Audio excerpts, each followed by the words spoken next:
नमस्कार, मैं हूं आपके साथ मेघा कौशिक। विशेष प्रोग्राम चंद्र ग्रहण का सूतक काल में आप सभी का स्वागत है। आज का दिन ज्योतिष दृष्टि से बेहद खास है। आज साल का पहला चंद्र ग्रहण लग रहा है। बड़ी बात यह है कि ये भारत में नजर आएगा और इसका प्रभाव भी मान्य होगा। और ऐसे में ये समय 12 राशियों के जीवन पर असर डाल सकता है। इस दौरान कुछ राशियों को शुभ परिणाम तो कुछ जातकों के तनाव में वृद्धि हो सकती है। आपको बता दें, दोपहर 3:20 से चंद्र ग्रहण शुरू हो चुका है और शाम को 6:47 पर चंद्र ग्रहण का समापन होगा। चंद्र ग्रहण की अवधि 3 घंटे 27 मिनट की होगी।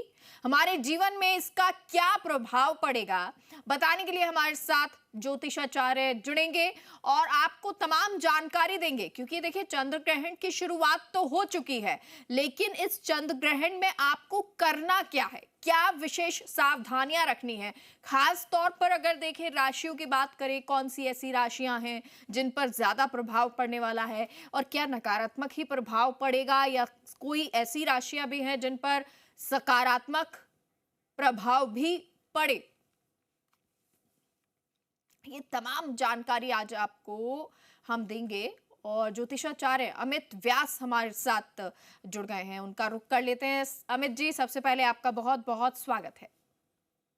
नमस्कार। अमित जी, क्योंकि देखिए, चंद्र ग्रहण की शुरुआत अब से कुछ देर पहले हो चुकी है, तो सबसे पहले तो साल का जो ये पहला चंद्र ग्रहण है, इसका प्रभाव क्या पड़ने वाला है, इसे कैसे देखें, और एक तरफ युद्ध भी चल रहा है, इन तमाम चीजों को लेकर बताएं।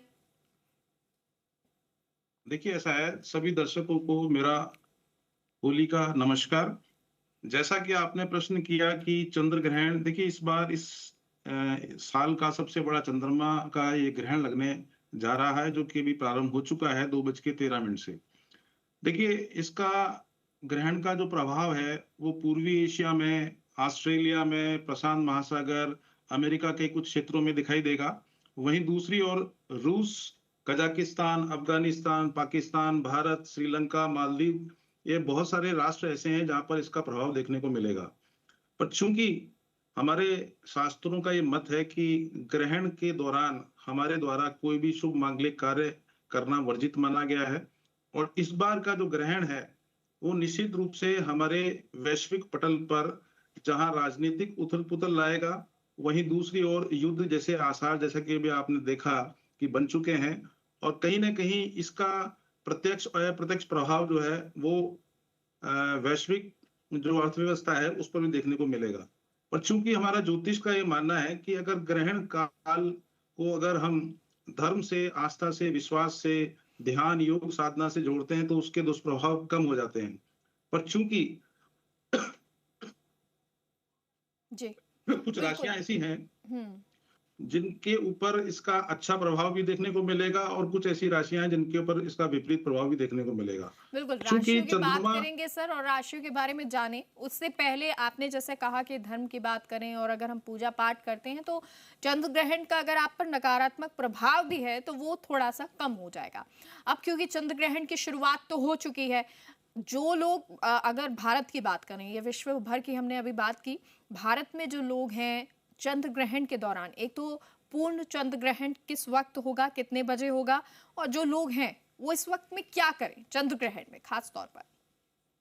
देखिए वैसे तो अभी उप छाया जो प्रवेश है दोपहर 2:13 पर हो चुका है, और ग्रहण का जो स्पर्श है वो दोपहर 3:20 पर, जिसमें कि अपन लोग बैठे हुए हैं, हम्म। से प्रारंभ हो चुका है। और पूर्णता की जब बात करते हैं, यानी जो पूर्ण रूप से जो चंद्रग्रहण होगा वो शाम को 4:34 से प्रारंभ होगा, और इसका मध्यकाल रहेगा शाम को 5:05 पर, और पूर्णतः जो समाप्त होगा वो 5:33 पर होगा। लेकिन ग्रहण को समाप्त या मोक्ष के रूप में देखते हैं तो वो है 6:48 तक, अर्थात 6:48 तक इस प्रकार के ग्रहण का प्रभाव देखने को मिलेगा। और उसके बाद में उपछाया जो अंत है वो शाम को 7:55 पर है। कहने का तात्पर्य यह है कि इस ग्रहण की जो अवधि है वो 3 घंटे और 28 मिनट की है, और पूर्णता की जो अवधि है वो 59 मिनट यानी लगभग 1 घंटे की है। कहने का तात्पर्य यह है कि कुल मिला के ये जो ग्रहण है ये इतनी देर तक चलने वाला एक बहुत बड़ा ग्रहण है, जो कहीं ना कहीं हमारे मानव जीवन पर या विशेष रूप से राशियों पर एक अलग अलग तरीके से इसका असर देखने को भी मिलेगा। और ऐसा नहीं है कि ये असर आज ही मिलेगा, बल्कि आने वाले 27 से 40 दिनों में भी इसका असर देखा जा सकेगा। हम्म। तो ऐसी स्थिति में जब आप ग्रहों की बात करोगे या राशियों की बात करोगे, तो सूर्य और चंद्र का जो भी ग्रहण होता है वो हमारे मानव जीवन पर शारीरिक, मानसिक, आर्थिक और हमारे सोचने समझने की क्षमता को भी प्रत्यक्ष रूप से प्रभावित करता है। तो ऐसी स्थिति में चंद्रमा का जो ग्रहण है वो हमारी मानसिक स्थिति को, हमारे कार्य करने की प्रणाली को, हमारी सोच को और हमारे आचरण को प्रत्यक्ष रूप से प्रभावित करता है। तो ये तो मान के चलिए कि ये जो ग्रहण है वो हमारे भारत के दृष्टिकोण से निश्चित रूप से परेशानी वाला तो हो सकता है, लेकिन उसकी वजह से आर्थिक या राजनीतिक उथल-पुथल तो नहीं देखी जा सकेगी, लेकिन कहीं न कहीं अप्रत्यक्ष रूप से हम जो है वैश्विक पटल की जो समस्याएं हैं, उनका प्रभाव हमारे देश को देखना पड़ सकता है। ठीक है सर। और अब जी। जहां तक आपने एक प्रश्न भी किया कि इस दौरान हमें करना क्या चाहिए। देखिए, ये चंद्र ग्रहण जो है वो पूर्वा फाल्गुनी नक्षत्र पर हो रहा है सिंह राशि में, और इस नक्षत्र और राशि के जातकों को ग्रहण का विशेष रूप से अशुभ एवं कष्टकारी साबित होने वाला है। और जहां तक सवाल है अन्य राशियों का, तो देखो मैं उसका आपको एक एक करके राशि का वर्णन बताऊंगा कि किस किस राशि पर इसका प्रभाव देखने को मिलेगा। लेकिन ऐसा शास्त्रों में भी कहा गया है और ज्योतिष भी मानता है कि ग्रहण के दौरान जाप और पाठ करना अत्यंत आवश्यक है। अब प्रश्न ये उत्पन्न होता है कि जब मंदिरों के पट बंद होंगे तो ऐसी स्थिति में हम जाप कहाँ करें। तो आप अपने ही घर पर अपने ही इष्ट की पूजा कर सकते हैं। अगर आप हनुमान जी की पूजा करना पसंद करते हैं, आपके हनुमान जी इष्ट हैं, तो आपको बजरंग बाण का पाठ अवश्य रूप से करना चाहिए। और अगर आप शिव जी के भक्त हैं तो महामृत्युंजय का जाप कर लेना आपके लिए उचित रहेगा। और ऐसे ही अन्य आपके जो भी देवी देवता जिनको आप इष्ट मानते हो, उनसे संबंधित अगर आप जाप ताप और पूजा पाठ करते हो, तो निश्चित रूप से इसके जो दुष्प्रभाव हैं वो काफी हद तक कम देखे जाएंगे। ठीक है, और आपके पास लौटते हैं अमित जी। हमारे साथ सहयोगी विष्णु भी जुड़ गए हैं, उनका रुख कर लेते हैं। विष्णु, आप इस वक्त कहाँ पर मौजूद हैं? होली का त्योहार भी है, कहीं लोग जो है होली आज मना रहे हैं। इसी बीच चंद्र ग्रहण की भी शुरुआत हो चुकी है, क्या कुछ तस्वीरें हैं वहां पर? देखिए, ग्रहण की वजह से कई स्थानों पर आज धुलंडी का त्यौहार है वो भी नहीं मनाया गया है। फिलहाल मैं राम मंदिर जो है वहाँ पर मौजूद हूँ। आप तस्वीरों में देख सकते हैं मंदिरों के तमाम जो पट हैं वो बंद कर दिए गए हैं। मंदिरों के गेटों पर अधिकतर जो है ताले लगा दिए गए हैं। ग्रहण के बाद विधिवत पूजा अर्चना होगी और विधिवत पूजा अर्चना के बाद फिर से दर्शनार्थियों के लिए मंदिर के पट हैं वो खोले जाएंगे। अधिकतर मंदिरों के जो पट हैं उनको बंद कर दिया गया है। सड़कें काफ़ी हद तक सूनी नज़र आ रही हैं, क्योंकि ऐसी मान्यताएं हैं कि लोग जब ग्रहण का समय होता है तो लोग घरों से भी बाहर नहीं निकलते हैं, कम से कम लोग बाहर निकलते हैं। इस लिहाज से सड़कों पर भी जो आवाजाही है वो काफ़ी कम देखी जा रही है। साथ ही जो परंपराएं हैं उस अनुसार से कहा जाता है कि ग्रहण के दौरान में जो गर्भवती महिलाएं हैं उनका विशेष तौर पर ध्यान रखा जाता है। उनको लेकर तमाम जो चीज़ें कही जाती हैं कि वो बाहर नहीं निकलती हैं। ये तमाम चीज़ें जो हैं वो लगातार मान्यताएं हैं। साथ ही देखिए, सड़कों की तस्वीरें मैं आपको दिखा दूं, काफ़ी कम आवाजाही नज़र सड़कों पे आ रही है, क्योंकि लोग ये मानते हैं कि ग्रहण के समय पर उनको घर पर रहना चाहिए। कुछ लोग घर पे रहते हैं और ग्रहण खत्म होने के बाद तमाम पूजा पाठ, मंदिर की सफाई, भगवान को विशेष तौर पर पूजा अर्चना की जाती है, मंदिर में स्नान कराए जाते हैं भगवानों को। ये तमाम जो प्रक्रियाएँ वो होती हैं, लेकिन करीब शाम को 6:47 के आसपास तक का ये जो ग्रहण है वो रहेगा। उसके बाद तमाम मंदिरों के पट खोले जाएंगे, विशेष आरतियाँ होंगी, विशेष पूजा अर्चना होगी और फिर इसके बाद जैसा कि पंडित जी बता रहे थे वो और इस चीज़ के बारे में जानकारी देंगे कि तमाम परंपराएं हैं कि ग्रहण के बाद दान दक्षिणा का दौर चलता है, तमाम चीज़ें की जाती हैं। जी अच्छा, ठीक है विष्णु, आप क्या रुक करेंगे। अमित जी भी हमारे साथ जुड़े हुए हैं। अमित जी, आप राशियों पर बता रहे थे, आपने सिंह राशि पर तो कहा क्योंकि इसके लिए तो कष्टदायक रहने वाला है। कौन कौन सी ऐसी राशियां हैं जिन पर चंद्र ग्रहण का सबसे ज्यादा प्रभाव पड़ेगा? देखिए, सबसे पहले बात करते हैं मेष राशि की। देखिए, मेष राशि वालों के लिए जो ग्रहण है वो निश्चित रूप से उन व्यक्तियों के लिए व्यय की अधिकता में वृद्धि करेगा। वहीं दूसरी ओर व्यर्थ का परिश्रम करना हो सकता है उसको, यानी उनके द्वारा जो परिश्रम किया जाएगा उसका उनका सार्थक लाभ नहीं मिलेगा। वहीं दूसरी ओर वृषभ राशि वालों के लिए ये काफी अच्छा साबित होगा। उनके लिए एक तो जो कार्य सिद्ध होने की जो बात करते हैं वो होगी। साथ में धन का लाभ भी होने वाला है, और मानसिक जो उद्वेल की जो स्थिति रहती है उसमें भी काफी हद तक कमी देखने को मिलेगी। अब बात करते हैं मिथुन राशि की, तो मिथुन राशि वालों के लिए भी ये निश्चित रूप से काफी फलदायी साबित होने वाला है, क्योंकि उनके उत्साह में, उनकी प्रगति में और उनके आर्थिक स्थिति में काफी उत्तरोत्तर वृद्धि देखने को मिलेगी। वहीं दूसरी ओर बात करते हैं कर्क राशि की। देखिए, कर्क राशि वालों के लिए ये जो ग्रहण है वो निश्चित रूप से उनको धनहानि भी करा सकता है, मानसिक रूप से कोई कष्ट भी दे सकता है, और व्यर्थ का खर्चा अथवा अपव्यय जैसी स्थितियां भी देखी जा सकेंगी। वहीं दूसरी ओर सिंह राशि वालों के लिए विशेष रूप से मैं कहना चाहूंगा कि किसी भी प्रकार की शरीर को कष्ट हो सकता है, कोई चोट लग सकती है, या कोई धनहानि हो सकती है, और हो सकता है कि मानहानि भी हो जाए। ऐसी स्थिति में सिंह राशि वालों को तो विशेष रूप से इसे सतर्क रहने की आवश्यकता है। वहीं दूसरी ओर बात करते हैं कन्या राशि की, तो देखिए कन्या राशि वालों के लिए भी कहीं ना कहीं ये सुखद रहने वाला नहीं है। कहीं ना कहीं उन्हें धनहानि भी हो सकती है, आर्थिक कष्ट होने के साथ साथ में कोई पारिवारिक रूप से कोई ऐसी समस्या सामने आएगी जो उनको पारिवारिक कष्ट के रूप में उपस्थिति दर्ज कराएगी। वहीं दूसरी ओर तुला राशि वालों के लिए तो बहुत ही बेहतरीन ये ग्रहण साबित होगा, जहां उनको धन लाभ प्राप्त होगा, मान सम्मान में वृद्धि होगी, वहीं सभी प्रकार के सुखों की आने वाले 30 से 40 दिनों में प्राप्ति हो सकती है। अब बात करते हैं वृश्चिक राशि की, तो देखिए वृश्चिक राशि वालों के लिए भी ये निश्चित रूप से क्या है, परेशानी वाला ग्रहण साबित होगा, क्योंकि उसको कोई ना कोई शारीरिक कष्ट हो सकता है, मानसिक कष्ट हो सकता है, विभिन्न प्रकार की चिंताएं कहीं ना कहीं उनको ग्रसित कर सकती हैं, भय जैसा माहौल उनको देखने को मिलेगा, और उनके द्वारा जो भी कार्य किए जाएंगे उसमें कहीं ना कहीं विरोध की स्थिति पैदा होगी, या संघर्ष जैसी स्थितियां उनको देखी जा सकेंगी। वहीं दूसरी ओर धनु राशि वालों के लिए थोड़ा सा परेशानी का सबब कम रहेगा, क्योंकि उनकी आर्थिक स्थिति तो मजबूत होगी, मगर संतान से संबंधित कोई समस्या उनके सामने आ सकती है, चाहे उनके विवाह को लेकर, उनके स्वास्थ्य को लेकर, या उनकी आर्थिक स्थिति को लेकर। अब बात करते हैं मकर राशि। देखिए मकर राशि वालों के लिए भी सेम वही सिंह राशि की तरीके से नकारात्मक प्रभाव देखने को मिलेगा।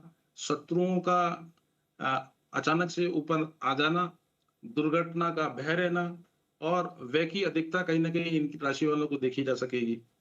और अब बात करते हैं कुंभ राशि की। देखिए कुंभ राशि वाले व्यक्तियों को अपनी पत्नी के स्वास्थ्य का, या जो स्त्रियां हैं उनको अपने पति के स्वास्थ्य का विशेष रूप से ध्यान रखना होगा, क्योंकि जीवन साथी वाले विषय पर कहीं ना कहीं इन लोगों को परेशानी का सामना करना पड़ सकता है। और आखिर में बात करते हैं मीन राशि की। देखिए मीन राशि वालों के लिए भी निश्चित रूप से स्वास्थ्य की दृष्टि से तो ठीक नहीं है, क्योंकि किसी भी प्रकार का कोई पुराना रोग या तो उभर के आ सकता है, या कुछ नया रोग उनको देखने को मिल सकता है, और कुछ ऐसी चिंताएं हैं जो उनको गुप्त रूप से परेशान कर सकती हैं, जिनकी वजह से उनके मन में मानसिक भय का भाव देखने को मिलेगा, और कोई भी अगर वो कार्य करने जा रहे हैं तो निश्चित रूप से उसमें विलंब जैसी स्थितियां भी देखी जा सकेंगी। कहने का तात्पर्य यह है कि मेष राशि से लेके और मीन राशि तक की जो 12 राशियां हैं, उसमें 2-3 ही राशियां ऐसी हैं जिनके लिए ये लाभदायक होगा। बाकी अधिकांशतः ये ग्रहण जो है वो लगभग 9 राशियों वालों को कहीं ना कहीं शारीरिक रूप से, मानसिक रूप से, पारिवारिक रूप से, जीवन साथी के संबंध में, या संतान के संबंध में, या किसी भी अन्य प्रकार के रोग संबंधी समस्याएं कहीं ना कहीं उनके सामने आएंगी।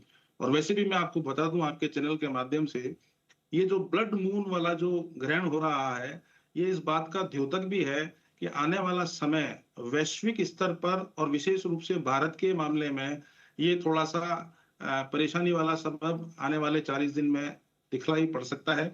ऐसी स्थिति में हमारे द्वारा ये प्रयास किया जाना चाहिए कि हम अपने इष्ट की पूजा करें, और अपने कार्य करने की जो शैली है, हमारा जो आचरण है, हमारा व्यवहार है, उसको इस प्रकार से प्रस्तुत करें जिससे कि खुद भी परेशान नहीं हो और न दूसरों को परेशान करने की स्थिति में आए। तो ऐसी स्थिति में इसको मजाक का विषय न बनाएं। ये एक खगोलीय घटना तो निश्चित रूप से है, लेकिन इसका हमारे मानव जीवन पर प्रत्यक्ष रूप से प्रभाव देखने को मिलेगा। अच्छा, क्योंकि देखिए अमित जी, लोग आजकल इसे लेते हैं कि भाई ब्लड मून है, या फिर चंद्र ग्रहण हो रहा है, या सूर्य ग्रहण भी पड़ता है, तो ग्रहण है तो चलिए इसे देखते हैं, और अब वो जमाना आ गया। तो क्या ये सही होता है? क्या इस तरह से चंद्र ग्रहण देखना सही होगा, या फिर इस वक्त जो है घर में रहना चाहिए, पूजा पाठ करनी चाहिए? देखिए मैं एक बात बताऊं आपको, हमारे विश्व में पश्चिमी जो सभ्यता है और हमारी हिंदू संस्कृति है, हमारा जो सनातन धर्म है, वो शुरू से ही ग्रहों को पूजता आ रहा है। और विशेष रूप से हमारी ज्योतिष जो है वो सूर्य और चंद्रमा को इसलिए भी मान्यता देती है क्योंकि सूर्य का ग्रहण जब होता है तो व्यक्ति को शारीरिक रूप से व्याधियों का सामना करना पड़ता है, और चंद्रमा चूंकि हमारे मन का कारक होता है तो हमारे मन को अगर सुखी होना है या दुखी होना है या किसी भी प्रकार की कोई चीज उसके मन में भय के रूप में चल रही है तो उसका प्रभाव कहीं ना कहीं चंद्रमा से देखा जाता है। और आपने देखा होगा कि पूर्णिमा और अमावस्या पर ही क्यों ज्वार भाटे आते हैं, क्यों बहुत बड़ी बड़ी जो प्राकृतिक विपदाएं आती है वो इन्हीं दिनों में क्यों आती है, क्योंकि चंद्रमा का जो बल है वो हमारे जीवन पर प्रत्यक्ष रूप से प्रभाव डालता है। और हमारा तो ज्योतिष वैसे भी ये मानता है कि हम चंद्रमा की जो राशि होती है उसी के आधार पर आप लोगों को बताते हैं कि भाई आपकी जो राशि है कुंडली की वो क्या है, क्योंकि चंद्रमा जिस राशि में होता है आदमी के अंदर वैसे ही गुणधर्म देखने को मिलते हैं। और जो मैंने राशि का फल अभी आपको बताया अलग अलग राशियों का, तो वो भी मैंने इसी आधार पर बताया कि ज्योतिष जो है वो कोई ज्ञान नहीं है बल्कि एक विज्ञान है। बस अंतर सिर्फ इतना सा होता है कि उसकी अभिव्यक्ति करने का तरीका किस व्यक्ति के पास कैसा है, क्योंकि विज्ञान और मनोविज्ञान में बस बेसिक डिफरेंस यही होता है कि विज्ञान जो है वो दिखलाई पड़ता है और मनोविज्ञान दिखलाई नहीं पड़ता है। अच्छा, लेकिन कई अब बार अमित जी, आदमी क्योंकि देखिए आपने ये तो बता दिया कि इन राशियों पर क्या प्रभाव पड़ने वाला है, और ज्यादातर राशियां जो है उन पर बहुत ज्यादा कुछ अच्छा प्रभाव पड़ने वाला है नहीं। तो चंद्र ग्रहण के दौरान हमें क्या कुछ करना है, और इन राशियों को जिन राशियों को आपने बताया 12 की 12 राशियों की बात कर लेते हैं, उनके लिए क्या कुछ उपाय हैं? देखिए, सबसे पहली बात तो है जिन राशियों के बारे में मैंने अगर बताया कि भाई नकारात्मक प्रभाव मिलेगा, तो पहली बात तो उन्हें अपने घर में ही रहना चाहिए, और अगर वो ऑफिस में है तो ऑफिस में ही अपना समय व्यतीत करें, ग्रहण के दौरान घर से बाहर नहीं निकलें। हालांकि रोगी को और जो प्रसव से जुड़ी हुई महिलाएं हैं उनको तो इस बात से एग्जेम्पशन दिया जा सकता है, लेकिन एग्जेम्पशन देना एक अलग चीज होती है और उसको व्यवहारवाद में लाना एक अलग चीज होती है। दूसरी चीज ये कि जब ये ग्रहण समाप्त हो जाए तो जिन राशियों के लिए मैंने बताया कि खासतौर पे सिंह राशि वाले हैं, कुंभ राशि वाले हैं, या मकर राशि वाले, वृश्चिक राशि वाले, या मिथुन राशि वाले, ये ऐसे राशि वाले व्यक्ति हैं कि इनको ग्रहण खत्म होने के बाद में अपने आस के पास के मंदिर में जाएं, और सबसे पहले तो ये है कि शिव जी को जल चढ़ा के आए, पंचामृत से स्नान कराएं, और अपने घर आने के बाद में यानी जो शिव जी पर जल चढ़ाते हैं उसको जलेरी का जो पानी जब नीचे गिरता है उसको अपने लोटे में भर के घर पे लेकर आए, और उस जल को चारों तरफ अपने मकान के छिड़क दें।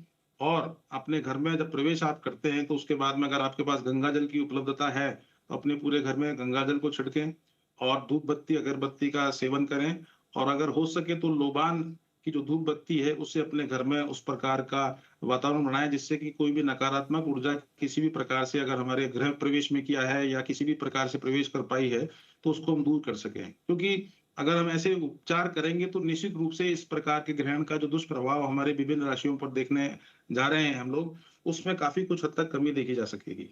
अच्छा, आपने शिव जी को जल अर्पित करने के लिए कहा सर, लेकिन क्योंकि अब शाम को जो है वो उस वक्त जो है रात के अंधेरा तब तक हो जाएगा जब चंद्र ग्रहण खत्म होगा, समाप्त होगा, और जो शिव जी को जल अर्पित किया जाता है, कहा जाता है कि अंधेरे के वक्त जो है वो जल अर्पित नहीं करना चाहिए, तो क्या ये उचित रहेगा या फिर? जी नहीं, ऐसा नहीं होता है मैडम। क्या है कि प्रदोष काल जो होता है वो शिव जी की पूजा करने के लिए सबसे श्रेष्ठकर समय माना जाता है जी। और जहां तक सवाल है, जो शिव जी के मंदिर हैं, जो बड़े बड़े मठ बने हुए हैं, वहां के तो कुछ अपने नियम और उपनियम होते हैं, लेकिन जो अपने घर के आसपास के जो मंदिर हैं वहां पर अगर कोई पुजारी रहता है या किसी प्रकार से उसमें कोई फाउंडेशन बना रखी है तब तो मैं कह नहीं सकता, नहीं, लेकिन सामान्यतः हमारे जयपुर शहर में तो जितने भी मंदिर हैं, चलिए ठीक है तो सर, आपके अधिकांश पास जो मंदिर लौटेंगे, हैं। और पुरुषोत्तम गौड़ जी भी हमारे साथ जुड़ गए हैं, ज्योतिषाचार्य हैं सर, आपका भी बहुत बहुत स्वागत है। जी धन्यवाद। श्री राम, जय राम, जय जय राम, मेरे राम की जय हो। तमाम मेरे साथियों को बहुत प्रणाम जी, और होली की शुभकामनाओं के साथ सर शुरुआत करेंगे, क्योंकि चंद्र ग्रहण की आज हम बात कर रहे हैं। चंद्र ग्रहण लग चुका है, ये वक्त चल रहा है। चंद्र ग्रहण के वक्त क्या कुछ खास ख्याल रखना है सभी लोगों को? देखिए, चंद्र ग्रहण जो है ये एक ग्रहण के समय विशेष रूप से हमें भगवान का पूजा अर्चना करना चाहिए, जप आदि करना चाहिए, और ग्रहण के दौरान विशेष रूप से अपने भगवान को स्पर्श नहीं करना चाहिए। भगवान के मंदिर में बैठ करके जप आदि कर सकते हैं, ग्रहण से पूर्व स्नान करके और फिर जप करना चाहिए, और उसके बाद जब ग्रहण काल संपन्न हो जाएगा उसके बाद भी स्नान करके और गंगा जल छिड़क करके, तुलसी में गंगा जल डाल करके, अपनी बाल्टी में गंगा जल डाल करके स्नान करना चाहिए। और उसके बाद जो है आप अपना पूजा पाठ कर सकते हैं। अब रहा सवाल ये कि पूजा पाठ कौन सा, शाम के समय जो आप अपने दैनिक पूजा करते हैं उसको आप करें। और विशेष रूप से जब इस वातावरण में नकारात्मक ऊर्जा का अधिक प्रभाव हो जाता है, ग्रहण काल में सोना भी नहीं चाहिए, नहीं तो सोने से मानसिक और शारीरिक जो ऊर्जा है वो प्रभावित होने लगती है। ग्रहण काल के दौरान विशेष रूप से आपको जप आदि करना चाहिए, दान पुण्य करना चाहिए। आपको अपना मैं तो कहूँगा कि फ्रेश होने भी नहीं जाना चाहिए। ग्रहण के दौरान जितना हो सके आप कोई भी गलती ना करें। गलती कैसी कि भोजन आदि ना करें, नाखून आदि ना काटें, कोई नुकीली चीज ना करें। और जो महिला खास तौर पे जो गर्भवती महिलाएं हैं उन्हें चंद्र ग्रहण के दौरान कैंची, सुई, चाकू आदि का प्रयोग में ना लाएं। और गर्भवती महिलाएं ग्रहण को देखें भी नहीं, ग्रहण के दौरान बाहर भी नहीं निकलें, क्योंकि इस समय ये समय बेहद संवेदनशील होता है। इस दौरान वातावरण में नकारात्मक ऊर्जा का प्रभाव होता है। ग्रहण काल में सोने से मानसिक और शारीरिक ऊर्जा प्रभावित हो जाती है। ऐसे में ग्रहण काल के दौरान सोने से बचना चाहिए, खाने से बचना चाहिए, क्रोध करने से बचना चाहिए और कोई पति पत्नी के संबंध आदि भी नहीं करना चाहिए। नकारात्मक बात भी नहीं करनी चाहिए, किसी के ऊपर क्रोध भी नहीं होना चाहिए। इस दौरान नाखून नहीं काटना चाहिए, अनावश्यक खान पान से परहेज रखना चाहिए। चंद्र ग्रहण सिंह राशि और उत्तरा फाल्गुन नक्षत्र में हो रहा है। इस समय चंद्रमा के साथ सिंह राशि में केतु भी गोचर कर रहे हैं। ऐसे में ये ग्रहण का नकारात्मक प्रभाव विशेष तौर पर मेष, सिंह सहित कई राशियों पर पड़ेगा, जबकि तुला सहित कुछ राशियों को लाभ मिलने की संभावना भी बनती है। तो ये बड़ी बात है कि ग्रहण काल में या स्पर्श के समय या मध्य में होम करें, देव पूजन करना चाहिए। ग्रहण मोक्ष के समय पितरों का श्राद्ध करना चाहिए। अन्न, वस्त्र, धन आदि का अपनी क्षमता अनुसार दान करना चाहिए। और ग्रहण जब पूर्ण रूप से समाप्त हो जाए फिर स्नान करना चाहिए। ग्रहण के सूतक काल से पहले ही दूध, दही, अचार, चटनी, मुरब्बा, कुशाद आदि रखनी चाहिए, या आटे में, चीनी में, गुड़ में, कहीं भी जो है आपका अपना सामान खाद्य पदार्थ रखें उनमें कुशा रखनी चाहिए। ये पदार्थ दूषित नहीं होते हैं। और गर्भवती स्त्रियों के लिए मैं पुनः निवेदन करूंगा कि आपको परहेज करना चाहिए। क्या इस समय धार्मिक ग्रंथ के पाठ आदि करना? जी बिल्कुल सर, क्योंकि देखिए अभी हम बात कर रहे थे राशियों पर क्या प्रभाव पड़ेगा, अमित जी भी बता रहे थे क्या राशियों पर प्रभाव होगा। अब क्योंकि राशि अनुसार उपाय क्या करने हैं, क्योंकि ज्यादातर जो राशियां हैं उन सभी पर नकारात्मक प्रभाव पड़ने वाला है, चंद्र ग्रहण का शुरू भी हो चुका है। तो ऐसे में आप पर नकारात्मक प्रभाव ना हो या आप सेफ रहें, सुरक्षित रहें, उसके लिए क्या उपाय है राशि अनुसार? अच्छी बात कही है। मैं इसके लिए कहना चाहूंगा कि जो व्यक्ति अपनी राशि के अनुसार दान पुण्य करने की बात करता है, तो विशेष तौर पर आपको ग्रहण के दौरान सबसे पहले पवित्र होकर के मेष राशि वाले लोगों को अपने घर में हनुमान चालीसा का पाठ करना चाहिए। और यदि हो सके तो हनुमान चालीसा आपने पास से 1-2 हनुमान चालीसा जो रखी हो घर में वो आप भेंट कर दें, फिर बाद में दूसरी खरीद के अपना शुरू करें। नंबर 2 बात, वृषभ राशि वाले और तुला राशि वाले जातकों को गंगा स्नान आदि करना चाहिए। ग्रहण के बाद गंगा स्नान नहीं कर सकते हैं तो गंगा जल को अपनी बाल्टी में डाल करके और फिर स्नान करें। मिथुन और कन्या राशि के जातकों को अपने जल में जब ग्रहण हो जाने के बाद स्नान करें तो सफेद तिल डाल के करें। और इस दौरान गायत्री मंत्र का जप करें, शिव जी का जप करें, महामृत्युंजय का जप करें। यदि गुरु दीक्षा ले रखी है तो गुरु मंत्र का जप करें या ओम नमो भगवते वासुदेवाय का जप करें। किसी कारणवश यदि आप नहीं कर सकते हैं तो इस दौरान आप कोई ऊनी कंबल आदि दान करें, ये भी आपके लिए बहुत अच्छा रहने वाला है। कर्क राशि वाले जातकों के लिए विशेष तौर पर, चूंकि उनका स्वामी चंद्रमा है और चंद्रमा मन का कारक है और चंद्र ग्रहण हो रहा है, तो चंद्र ग्रहण का जो है चंद्रमा के लिए एक मंत्र भी है, ओम चंद्रमा मनसो जात चक्षो हो चूर्जो अजायता श्रोत्राद्वायुष प्राण मुखार्दग्निरजायता।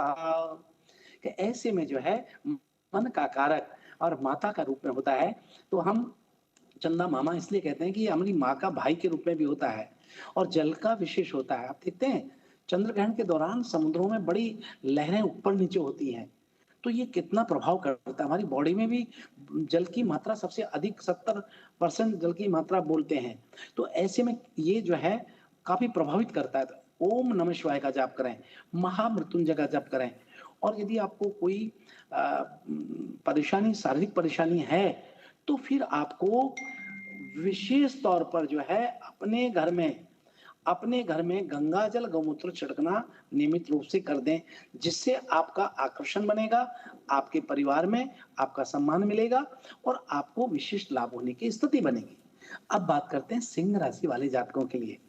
देखिए, शुक्रदेव सिंह राशि में गोचर कर रहे दूसरे भाव को जो सक्रिय करता है, जो शुक्रदेव मीन राशि में प्रवेश करके आपके 9वें भाव में गोचर कर रहे हैं, जहां वे उच्च के हैं। 8वें भाव में ग्रहों का जमावड़ा बना हुआ है, जिसमें वक्री और अस्त बुधदेव के साथ मंगल सूर्य राहु की स्थिति बनी हुई है। ऐसे में कहना चाहूंगा कि आप सफेद चीज जैसे चावल है, चीनी है, दाल है और सफेद दाल है, उड़द की दाल है, इत्यादि चीजों का आप दान पुण्य करें, ये आपके लिए बहुत बहुत श्रेष्ठ रहेगा। अब हम बात करते हैं, देखिए, वृश्चिक राशि। और वृश्चिक राशि मेष राशि का हम बता चुके हैं। अब कुंभ और जो है मकर राशि। कुंभ राशि के जातकों को आप देखिए कि काली चीज का दान करना चाहिए, या फिर काला ऊनी कंबल बिछा करके गायत्री का मंत्र जाप करें, या फिर गुरु से जो प्राप्त मंत्र है उसका जाप करें। और आप ये जरूर ध्यान रखें कि अपने घर में कोई गुस्सा आदि ना करें, कोई किसी प्रकार का किसी के ऊपर जो है अपना क्रोध ना करें। इस दौरान केवल और केवल आपको अपने परिवार को, सबको आशीर्वाद देते हुए, आशीर्वाद लेते हुए रहना चाहिए। और ये भी आप मान के चलिए कि माँ को बिल्कुल नहीं दुखी करें, क्योंकि माँ का आशीर्वाद यदि आपको प्राप्त हो गया आज के दिन, तो चंद्रमा माँ का ही कारक होता है, तो बड़ा लाभ होगा। और ग्रहण के बाद आपको अन्नदान करें। गोदान का महत्व बहुत बड़ा होता है कुंभ राशि वालों के लिए, और यज्ञ के समान होता है गौ का दान। चावल, चीनी, दूध का दान भी आपके लिए बहुत शुभ रहने वाला है। और मीन राशि और धनु राशि की बात करें, तो देखिए, मीन और धनु राशि के जातकों के लिए, क्योंकि मीन और जो धनु राशि के जातक हैं, उनको विशेष तौर पर जो है बहुत ही ज्यादा प्रेम प्यार के साथ जमीन जायदाद से जुड़े हुए फैसले जो है नुकसान कर सकते हैं। ठीक है, कुल तो मिलाकर इनमें जो है दान पुण्य आपको करना है और भगवान का नाम लें, पूजा पाठ करें, घर से बाहर ना निकले चंद्र ग्रहण के वक्त।